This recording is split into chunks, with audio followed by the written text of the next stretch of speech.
तक की सबसे खतरनाक वेब सीरीज है जिसका हर कोई दीवाना बन चुका है। तो सीरीज का हीरो बोले तो मून नाइट, इसका नाम स्टीवन है और इसे खुद नहीं पता होता है कि ये मून नाइट है, क्योंकि इसके अंदर अलग अलग पर्सनैलिटीज होती हैं। तो ये खुद कंफ्यूज रहता है कि इसके साथ अगले ही पल क्या कांड हो चुका है। एक सीधा सा मासूम बंदा जो एक गिफ्ट शॉप म्यूजियम में काम करता है, बोले तो काफी इंट्रोवर्ट टाइप का होता है, अंदर से एकदम अकेला और एक स्टेचू से बातचीत करता रहता है, क्योंकि इसके बॉस और कलीग इसे ज्यादा भाव नहीं देते। उनके लिए इसका होना और ना होना एक ही बराबर होता है। ये अपने ही दिमाग से परेशान रहता है, क्योंकि ये जानता है कि इसके साथ कुछ न कुछ कांड होते रहते हैं, इसलिए रात में ये अपने पैरों को बांध कर सोता है, क्योंकि जब उसकी आँख खुलती है तो वो खुद को कहीं और ही पाता है, वो भी टूटे फूटे शरीर के साथ। इन आर लैंग्वेज पूरा जबड़ा हिल चुका होता है और कुछ गुंडे बेचारे के पीछे पड़े होते हैं इसको मारने के लिए। तभी आर्थर हैरो की स्टोरी होती है, जो काफी मिस्टीरियस कैरेक्टर है, जो धरती को स्वर्ग बनाने के काम पर लगा होता है। ऐसा इसका मानना है बेसिकली कि ये एक कल्ट लीडर होता है, लोग इसे भगवान मानते हैं। इसका काम आत्माओं का जजमेंट करना होता है। इन अ सिंपल लैंग्वेज बुरी और अच्छी आत्माओं को अपने तराजू वाले टैटू से पहचान कर उन्हें सजा देता है, जान से ही मार देता है। ये देवी एमिट का सेवक है। ये देवी एमिट की पूजा करता है, जो ईटर ऑफ डेड नाम से जानी जाती है, और उसका क्रोकोडाइल सिंबल होता है। ये बुरी आत्माओं को खा लेती है, इसलिए इसे ईटर ऑफ डेड कहते हैं। और जो गुंडे स्टीवन के पीछे पड़े होते हैं वो आर्थर हैरो के लिए काम करते हैं। धमाकेदार फाइट स्टार्ट होती है, क्योंकि इनको वो गोल्डन स्कैरब चाहिए था, जो कि स्टीवन के पास पता नहीं कहां से आ गया था। अब मासूम स्टीवन तो गुंडों को मार नहीं सकता। ओब्वियसली इसकी दूसरी पर्सनैलिटी सारे गुंडों को 2 मिनट में बनने वाली मैगी की तरह धो डालती है। गुंडों से बचते बचाते वापस से स्टीवन अपने घर पहुंच जाता है और उसको लगता है कि ये सब बस इसका कोई सपना था, बट फिर इससे रियलाइज होता है कि ये पूरा एक दिन बीत चुका है। उसकी गोल्डन फिश भी चेंज हो गई थी, जो कि हो सकता है इसकी दूसरी पर्सनैलिटी ने चेंज की होगी। अब जाहिर सी बात है स्टीवन की दूसरी पर्सनैलिटी भी अपनी लाइफ जी रही होगी, बट स्टीवन तो काफी ज्यादा कंफ्यूज था। उसे अपने ही घर में एक चाबी और मोबाइल फोन मिलता है, जिसमें लैला नाम की एक लड़की के 40-50 मिस कॉल्स होते हैं, पर वो तो उसे जानता ही नहीं था।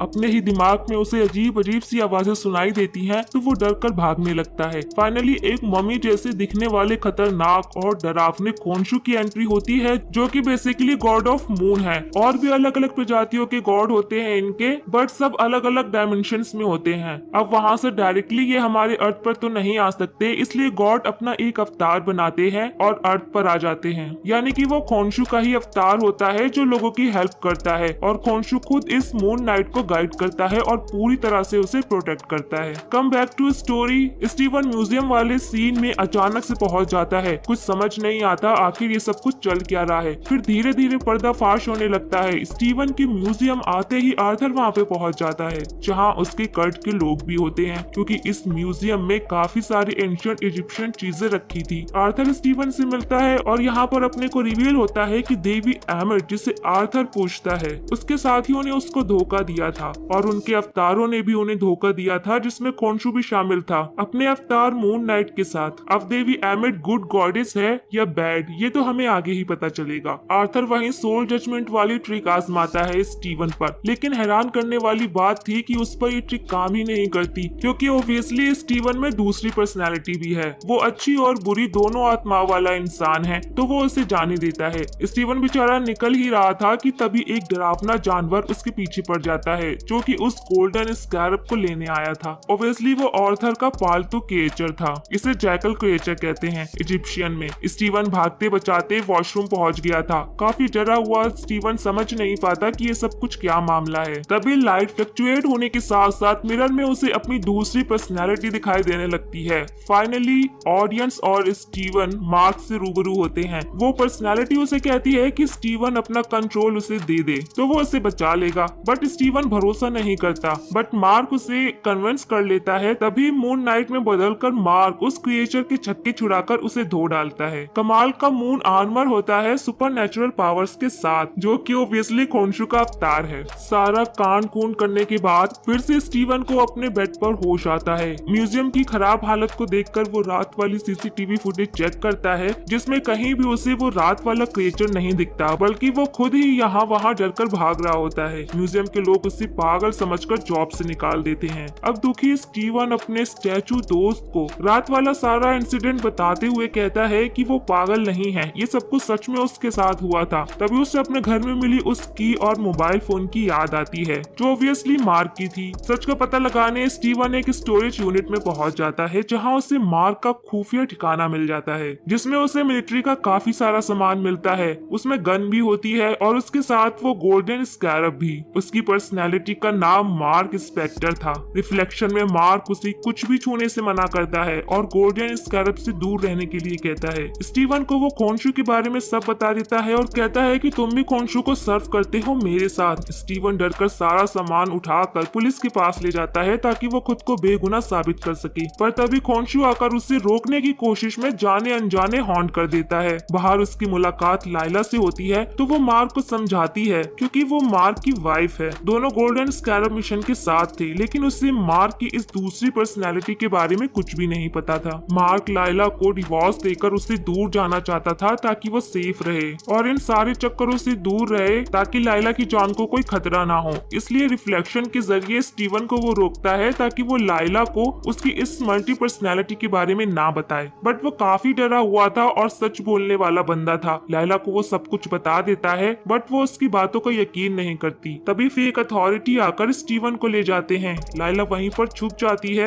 और सारा मामला समझने की कोशिश करती है। फेक अथॉरिटी कोई और नहीं बल्कि आर्थर के कल्ट मेंबर ही थे। आर्थर उससे गोल्ड स्कैरब मांगता है और उसे प्यार से समझाता है। तभी कॉन्शियस पीछे से आकर स्टीवन को गाइड करते हुए आर्थर को मारने के लिए कहता है और यहाँ पर रिवील होता है कि आर्थर पहले खोंशू का अवतार था। जब वो देवी एमिट को नहीं पूछता था तो वो कहता है कि उसे सब कुछ पता है खोंशू के बारे में, कि वो स्टीवन से उसे मारने को कह रहा है। वो कहता है कि खोंशू एक ईविल है, उसे देवताओं ने बेदखल कर दिया था, तो वो बस तुम्हारे दिमाग के साथ खेल रहा है क्योंकि तुम एक इनोसेंट और जिंदगी में अकेले हो, अंदर से टूटे हुए हो। पर मैं तुम्हें ठीक कर सकता हूँ क्योंकि मैं भी इस संसार को पाप और बुराई से मुक्त करना चाहता हूँ। लेकिन खोंशू उसे ऐसा करने से रोकता है। खोंशू उन्हीं लोगों को सजा देता है जिन्होंने बुरे काम और पाप किए होते हैं, जबकि आर्थर उस देवी एमिट को पूछता है जो खोंशू से बिल्कुल अपोजिट है। वो बुराई को जन्म लेने से पहले ही सजा देती है, यानी फ्यूचर में होने वाले पाप से पहले ही उसे खत्म कर देती है। आर्थर रिवील करता है कि उसे वो गोल्डन स्कैरब इसलिए चाहिए क्योंकि उससे ही एमिट को जिंदा किया जा सकता है, जिसके बाद दुनिया पाप मुक्त हो पाएगी, जो कि गलत है क्योंकि अगर किसी बच्चे को पहले ही मार दोगे ये सोचकर कि वो बड़ा होकर बुरे काम करेगा तो ये इंसाफ नहीं हुआ, क्योंकि बचपन में ही उसे उस पाप की सजा मिल गई जो उसने किया ही नहीं।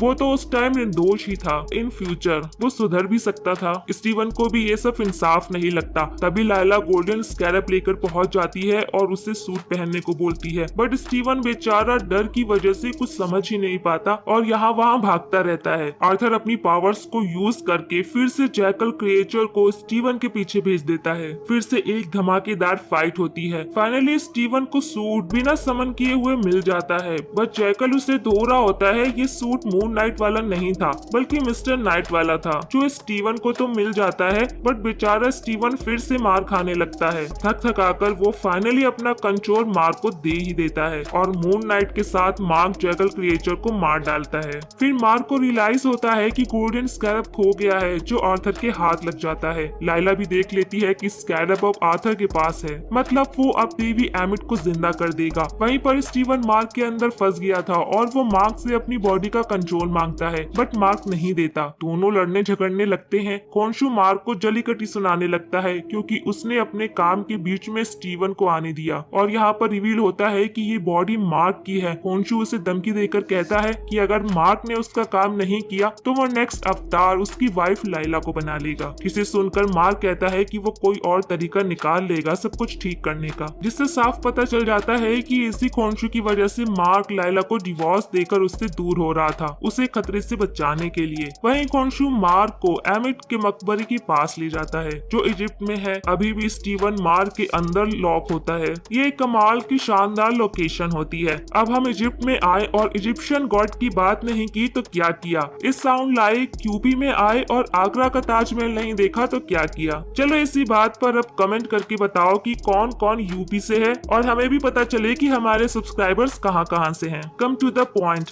अब आर्थर के साथ साथ मार्क और खोंशू भी इजिप्ट में थे। अब लाइला मैडम अपने पति को ऐसे अकेले तो मरने नहीं देती, तो वो भी उसके पीछे इजिप्ट जाने के लिए फेक पासपोर्ट बनवाने चली जाती है, जहां उसके ओरिजिन के बारे में हमें पता चलता है कि वो अपने फादर के साथ इजिप्ट में ही रहकर ब्लैक मार्केट से आर्टिफैक्ट्स और कीमती चीजों की हेरा फेरी करती थी, बोले तो चोरी करती थी। इसके फादर एक आर्कियोलॉजिस्ट थे और एक हादसे में उनकी जान चली गई थी। वहीं आर्थर को गोल्डन स्कैरब कंपास का यूज करके देवी एमिट की लोकेशन मिल जाती है। मार्क भी आर्थर के कुछ फॉलोअर्स को मारकर उसके इंफॉर्मेशन निकाल लेता है, लेकिन वो झूठी लोकेशन थी। अब खोंशू को मार्क सजेस्ट करता है कि आर्थर को पकड़ना है तो उन्हें अदर इजिप्शियन गॉड्स की मदद लेनी होगी, जो कि ऑब्वियसली दूसरे डायमेंशन में थे। अब खोंशू का कहना था कि बाकी गॉड्स को बुलाया तो वो खोंशू पर गुस्सा होकर उसे स्टोन में बदल सकते हैं, but they don't have any other option. तो खोंशू अदर गॉड्स की मीटिंग करवाता है, जहां पोर्टल खुलने पर अदर अवतार भी आ जाते हैं, जो ऑब्वियसली मून नाइट की तरह ही दूसरे गॉड्स के होते हैं। क्योंकि आई ऑलरेडी टोल्ड यू कि डायरेक्टली ये अर्थ पर नहीं आ सकते थे, इसलिए ये अवतारों में आते हैं पोर्टल का यूज करके। टोटल 5 गॉड्स आते हैं अपने अवतारों में,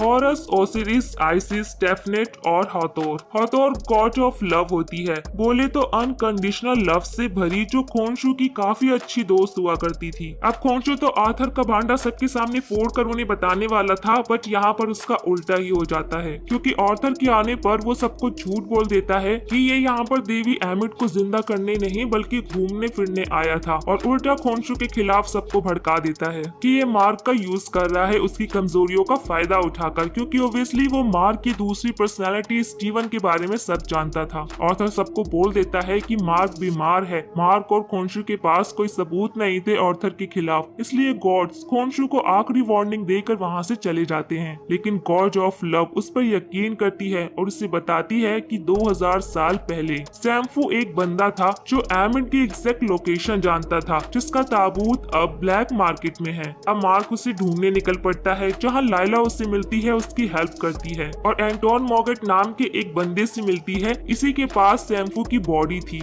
इन्हें एमिट की लोकेशन का मैप मिल जाता है, जिसे ये स्टीवन की हेल्प से सुलझाने लगते हैं। लेकिन एमिट के मकबरे को ट्रैक करने से पहले ही आर्थर वहाँ पर पहुँच जाता है और एंटोन को अपनी पावर से मैनिपुलेट कर देता है। खतरनाक फाइट होती है मून नाइट के साथ और सब मारे जाते हैं। दोनों वहाँ से पजल लेकर निकल जाते हैं और सुलझाने की कोशिश करते हैं और फिर से स्टीवन की हेल्प लेते हैं। अपना स्टीवन जीनियस है, पजल मैप को वही सुलझा सकता है। लाइला को अब इस पर्सनालिटी डिसऑर्डर का पता था, तो वो स्टीवन को पसंद करने लगती है उसकी मासूमियत की वजह से, जो मार्क से बिल्कुल डिफरेंट है।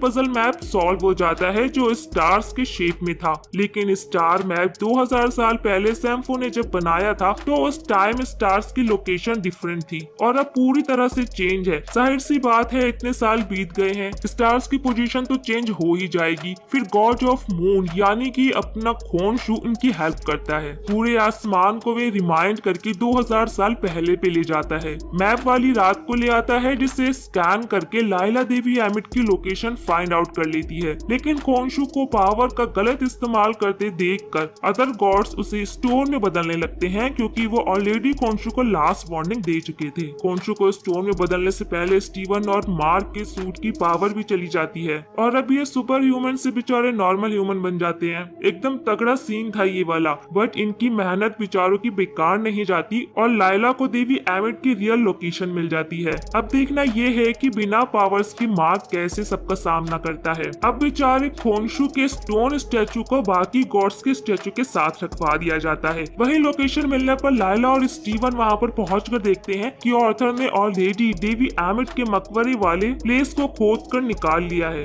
स्टीवन बेचारा मासूम सा बच्चा सबका सामना नहीं कर सकता था, तो लाइला और मार्क उसे कन्विंस करते हैं कि वो बॉडी का कंट्रोल मार्क को दे दे, बट स्टीवन अंदर कैद नहीं होना चाहता था। साथ ही वो लाइला को पसंद करता था, तो उसके साथ ही रहना चाहता था। मार्क भी ये सब समझ गया था, इसलिए वो उसे लाइला से दूर रहने को कहता है और वार्निंग देता है, बट लाइला को भी स्टीवन पसंद था, तो वो उसे किस कर लेती है, क्योंकि वो मार्क से ये सोचकर परेशान हो चुकी थी कि वो उसे डिवोर्स दे रहा है। लेकिन स्टीवन तभी मार्क को उसकी सच्चाई बताते हुए कहता है कि वो उसे खोंशू से बचाने के लिए ऐसा कर रहा है और वो उसे बहुत प्यार करता है। फाइनली उसे प्यार का एहसास होता है और लाइला और मार्क के बीच सब कुछ ठीक हो जाता है, बट किसका बदला लेने के लिए मार्क स्टीवन को एक जोरदार पंच मारता है। That was really interesting part of this series. है दोनों एक स्पेशल रूम में आते हैं। This is kind of ancient operation theatre. अजीब सी चीजें यहाँ पर होती है, काफी डरावना दिख रहा था सब कुछ। एक हैकर प्रीस्ट क्रिएचर लोगों को लाकर उन्हें मार रहा था। दोनों छुपे हुए थे, लेकिन क्रिएचर को उनके होने का पता चल जाता है। फिर दोनों उससे बचते भागते हैं और दोनों बिछड़ जाते हैं।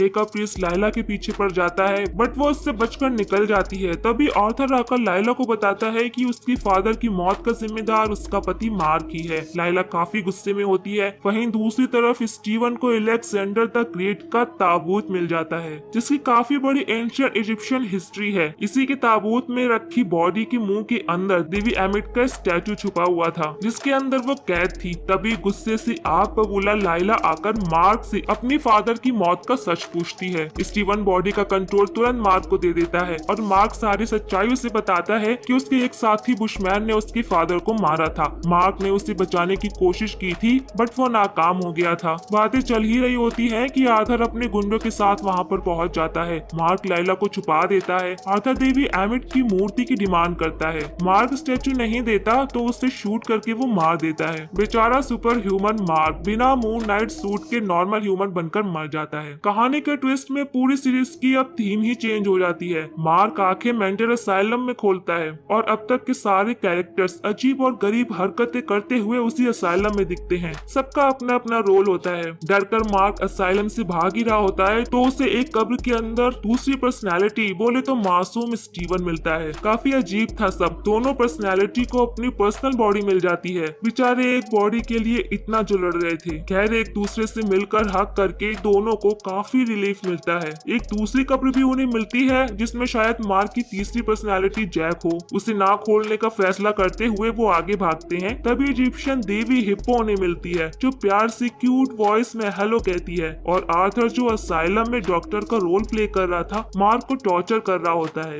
बट वहीं दूसरी तरफ दोनों हिप्पो जो कि गॉड ऑफ टेवरेट के साथ होते हैं। बोले तो ये God of children and women होती है, जो बताती है कि ये दोनों उस गन शूट में मारे जा चुके हैं। इसलिए ये इजिप्शियन अंडरवर्ल्ड में होते हैं, जो कि अजीब सा असाइलम है। दोनों अब बिफोर लाइफ और आफ्टर लाइफ के बीच में होते हैं और मरने के बाद वाली दुनिया में जाने वाले प्रोसेस में होते हैं। टेवरेट बताती है कि ये रैलम उसी बंदे के अकॉर्डिंग चेंज हो जाती है जो यहाँ पर आते हैं। अब ओब्वियसली मार्क और स्टीवन यहाँ थे जो कि काइंड ऑफ पागल ही थे, इसलिए ये अंडरवर्ल्ड प्लेस उन्हें असाइलम जैसा लग रहा था, जो रियल में टेवरेट की शिप होती है, जो उन्हें आफ्टर लाइफ में ले जा रही होती है। बट उससे पहले उन्हें अपने हार्ट को बैलेंस करना था, उसके बिना ये वहाँ पर नहीं जा सकते थे। फेदर ऑफ ट्रुथ से इनके हार्ट को नापा जाता है। अगर बैलेंस हुआ तो ये पैराडाइज में जाएंगे और नहीं तो अंडरवर्ल्ड से आई आत्माएं आकर इनकी सोल्स को ले जाएंगी और ये बेचारे आफ्टर लाइफ पैराडाइज में जाने की वजह यही अंडरवर्ल्ड में फंस कर रह जाएंगे और स्टोन में कन्वर्ट हो जाएंगे। फाइनली कंक्लूजन नहीं निकल पाता क्योंकि स्केल ही बैलेंस नहीं हो पाता, बट स्टिल ये पश्चाताप का टाइम था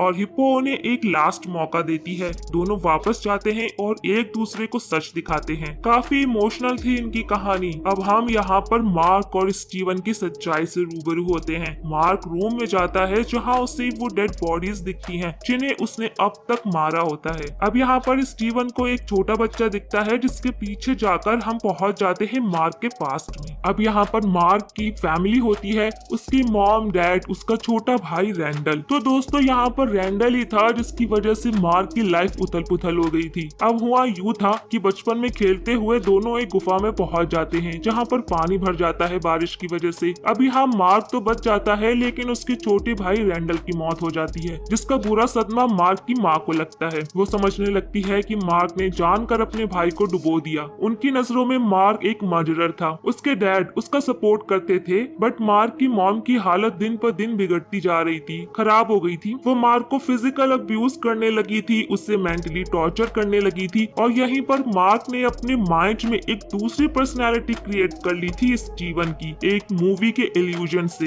ये गाइस एक बहुत ही इमोशनल सीन था। मार्क को क्या कुछ सहना पड़ा था अपनी छोटी सी उम्र में। उसका वो असहनीय दर्द ही उसकी यादों में झलक रहा था। इसकी वजह से ही उसने सारी पर्सनैलिटी को खुद के अंदर क्रिएट किया, यानी कि मल्टीपल पर्सनैलिटी डिसऑर्डर। अब ये सच स्टीवन के सामने था, लेकिन उसे तो यकीन ही नहीं हो रहा था इन सब बातों पर कि ऐसा भी कुछ हो सकता था। स्टीवन स्टार्टिंग से ही फोन पर अपनी माँ से बात किया करता था, क्योंकि स्टीवन की पर्सनैलिटी में मार्क अपनी मॉम को बुरा नहीं समझता है। अब इसके बाद हम यहाँ पर मून नाइट के ओरिजिन को भी देखते हैं। अब मार्क यहाँ पर अपना घर छोड़कर चला गया था इन सब चीजों से दुखी होकर, एंड उसके डैड उसको रोकने की भी कोशिश कोशिश करते हैं। मार्क मिलिट्री में भर्ती हो गया था, लेकिन उसकी दिमागी हालत ठीक न होने की वजह से उन्होंने उसको निकाल दिया था। अब यहाँ पर फिर वो बुशमैन के साथ काम करने लगा था, कॉन्ट्रैक्ट लेने लगा था। यहाँ पर वो स्टीवन को सच भी बता देता है कि आर्कियोलॉजिस्ट पर उसने बुशमैन के कहने पर ही अटैक किया था, जिसमें लायला के पिता मारे गए थे। हालांकि मार्क ने उन्हें बचाने की कोशिश की थी, लेकिन बचा नहीं पाया था। मार्क जानता था कि उसने बहुत बुरे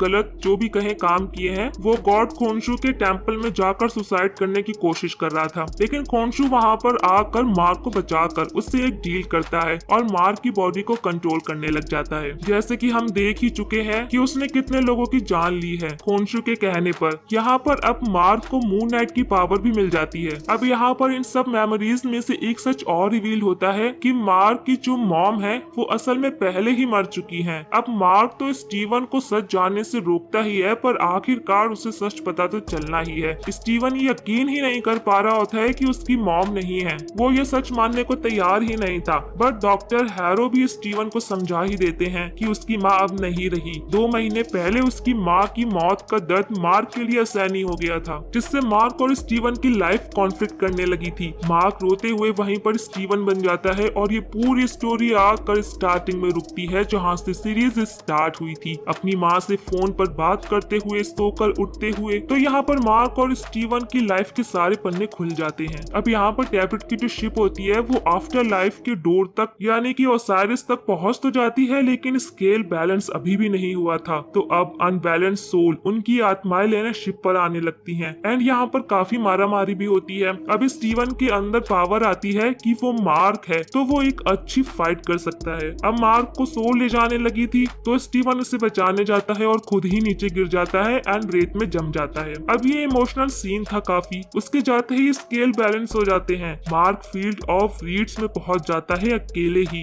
अब सारे राज खुल जाने के बाद ही स्केल बैलेंस हुआ था। तो अब हम यहाँ पर पहुँचते हैं सीरीज के अंत के करीब, यानी कि 6th episode God's of monster. तो अब मार्क तो पहुंच चुका था फील्ड्स ऑफ रीड्स में। अब उसके दिल पर कोई भी बोझ नहीं था। उसे स्टीवन को बचाना था और देवी एमिट को भी रोकना था। अब हम आते हैं रियलिटी में, जहाँ पर सबको लग रहा था कि मार्क मर चुका है। अब आर्थर के लोग मार्क की बॉडी को पानी से निकाल कर लाते हैं और आर्थर को अब देवी एमिट की मूर्ति भी मिल गई थी। लायला भी वहाँ पर पहुँच गई होती है। आर्थर इस स्कैरब मार्क की बॉडी पर रख कर उसकी आत्मा को शांति की कामना करके वहाँ से चला जाता है। आर्थर के पास मूर्ति तो थी ही, अब उसकी जो स्टिक थी वो भी अपग्रेड हो जाती है। आर्थर के जाने के बाद लायला मार्क की बॉडी के पास आकर दुख जताती है, रोती है। वो स्कैरब उठाकर आर्थर के पीछे जाती है अपने पति की मौत का बदला लेने के लिए। आर्थर की आदमियों में वो शामिल हो जाती है और आर्थर को जाते हुए रास्ते में आर्मी रोक लेती है, उसे पासपोर्ट के लिए बोलती है। तो आर्थर अपनी छड़ी की पावर दिखाते हुए उन सभी सोल्जर्स की रूह को निकाल लेता है, बट उनमें से एक सोल्जर की जो रूह होती है वो नहीं निकलती। तो आर्थर उसे अपने साथ अपनी टीम में शामिल कर लेता है। वहीं पर लायला आर्थर को मारने जा रही होती है तो देवी टैबलेट उसे रोक लेती है डेड बॉडीज के थ्रू बात करके कि खोंशू को वो आजाद करे ताकि वो मार्क को वापस ला सके। अब वो आर्थर का पीछा करती है और पिरामिड तक पहुंचती है। आर्थर वहां पर घुसकर उन अवतारों को मारता है। लायला वहां जल्दी से जाकर सभी देवताओं की मूर्तियों से खोंशू की मूर्ति उठा लेती है और उसे तोड़कर खोंशू को आजाद कर देती है। खोंशू यहाँ पर लायला को अपना अवतार बनाने का ऑफर भी देता है, लेकिन लायला उसके ऑफर को ठुकरा देती है और दूसरी तरफ आर्थर भी देवी एमिट को आजाद कर देता है। तो यहाँ पर हम पहली बार में देवी एमिट के दर्शन करते हैं, जो कि काफी खतरनाक दिख रही थी। अब देवी एमिट आर्थर का शुक्रिया अदा करती है, उसने उसको आजाद किया। वो 2000 सालों तक कैद थी उस मूर्ति में। यहाँ पर एमिट जानती थी कि आर्थर कोई अच्छा इंसान तो नहीं है, उसके भी अच्छाई और बुराई का तराजू हमेशा डगमगाया ही करता है। इसलिए हमने शुरुआत में देखा था कि वो खुद कांच पर चलकर पश्चाताप किया करता था ताकि उसके पाप कम हो सके। लेकिन यहाँ पर एमिट उसे नहीं मारती, वो उसे अपना अवतार बना लेती है, क्योंकि पिछला अवतार जिसे तराजू ने काबिल बताया था उसकी वजह से उसे 2000 सालों तक कैद रहना पड़ा। दूसरी तरफ फील्ड ऑफ रीड्स में मार्क को सुकून मिलता है, क्योंकि अब उसके दिल पर कोई भी बोझ नहीं होता। लेकिन वो स्टीवन से जुड़ चुका था, उसे उसकी कमी महसूस होने लगी थी। तो वो टैबलेट की बातों को अनसुना करके पहुंच जाता है स्टीवन के पास। वो स्टीवन को इमोशनल बातें कहता है और उसके साथ ही पत्थर में बदलने लगता है। बट मार्क के हाथ में स्टीवन का हाथ था और उसका हार्ट दोनों को टच कर रहा था। तभी लाइफ के दरवाजे खुल जाते हैं एंड वो वापस से अपनी रियल वर्ल्ड में पहुंच जाते हैं। खोंशू उसे महसूस कर लेता है। फिर मार्क अपने मून नाइट की पावर में आ जाता है। मार्क एंड स्टीवन अब खोंशू से डील कर लेते हैं कि एमिट एमिट को रोकने के बाद वो उन्हें आजाद कर देगा अपना अवतार होने से। यहाँ पर खोंशू को मारना भी पड़ता है और दूसरी तरफ लाइला भी टैबलेट से हेल्प लेकर उसकी अवतार बन गई होती है। अब उसके बाद शुरू होती है सुपर फाइट। हम मून नाइट को देखते हैं आसमान में आर्थर को रोकते हुए। बीवी एमिट भी काफी सारी सोल्स को खा रही थी। फिर एमिट और खोंशू आपस में फाइट करना शुरू करते हैं। खोंशू एमिट पर भारी पड़ता है, दूसरी तरफ आर्थर मून नाइट पर भारी पड़ता है, लेकिन लाइला उनकी हेल्प कर देती है। लेकिन तीनों आर्थर को नहीं हरा पाते, तो आर्थर मून नाइट को बस मार ही डालने वाला था। तभी हम देखते हैं कि मार्क ने अपनी बॉडी का कंट्रोल खो दिया और यहीं पर सीन कट हो जाता है। उसके बाद अचानक से हमें दिखता है कि मार्क के हाथों में घायल आर्थर है और बाकी सबको उसने बुरी मौत दी है। अब यहाँ पर सबको पता ही है कि वो कोई और नहीं बल्कि मार्क की ही तीसरी पर्सनैलिटी है, जो कि है जैक। उसके बाद मार्क और लाइला मिलकर एमिट को आर्थर की बॉडी में कैद कर देते हैं एंड यहाँ पर डील के अकॉर्डिंग खोंशू मार्क स्टीवन को आजाद भी कर देता है। उसके बाद मार्क की आंखें सीधे असाइलम में खुलती हैं, जहाँ पर डॉक्टर हैरो के पैरों से ब्लड आ रहा होता है। मार्क समझ जाता है कि यह असाइलम उसका भ्रम है। तभी स्टीवन के लेटर गेटस बोलते ही दोनों बाहर निकल आते हैं। अब पूरी स्टोरी घूमकर वहीं पर आ जाती है, स्टीवन के बेड से सोकर उठते हुए, जहाँ पर वो खुद को बांध कर सोता है। अब यहाँ पर मार्क और स्टीवन एक दूसरे के साथ बॉडी को शेयर करना सीख गए होते हैं। एंड अब लास्ट में आता है पोस्ट क्रेडिट सीन। आर्थर एक हॉस्पिटल में है, जहाँ पर एक अनजान आदमी आर्थर को अपने साथ गाड़ी में लाता है एंड उस गाड़ी में आर्थर को खोंशू मिलता है। और वो अनजान आदमी कोई नहीं बल्कि अपना मार्क ही होता है, लेकिन उसके अंदर वो तीसरी पर्सनैलिटी होती है जैक। अब यहाँ पर खोंशू चालबाज निकला था, क्योंकि उसे अच्छे से पता था कि मार्क के अंदर स्टीवन के साथ साथ एक जैक पर्सनैलिटी भी है, जिसको वो अपना अवतार बना लेता है। सो गाइस, यहाँ पर सारे एपिसोड एंड होते हैं और पहला सीजन खत्म होता है। तो यहाँ से हम अंदाजा लगा सकते हैं कि हो सकता है इसका दूसरा सीजन भी आए, क्योंकि अभी हमें तीसरी पर्सनैलिटी के बारे में बताया गया है। पूरी एक पर्सनैलिटी बाकी है अभी रिवील करने के लिए। तो जैसे ही दूसरा सीजन आता है मैं उसे आपके साथ शेयर जरूर करूंगी। तो गाइस, आप लोगों ने अभी तक हमारी अगर मून नाइट की वीडियोस नहीं देखी है तो हमारी प्लेलिस्ट में जाकर आप देख सकते हैं। लिंक भी मैं आपको डिस्क्रिप्शन बॉक्स में शेयर कर दूंगी। सो अब मिलते हैं नेक्स्ट वीडियो में, तब तक के लिए take care and tata bye bye.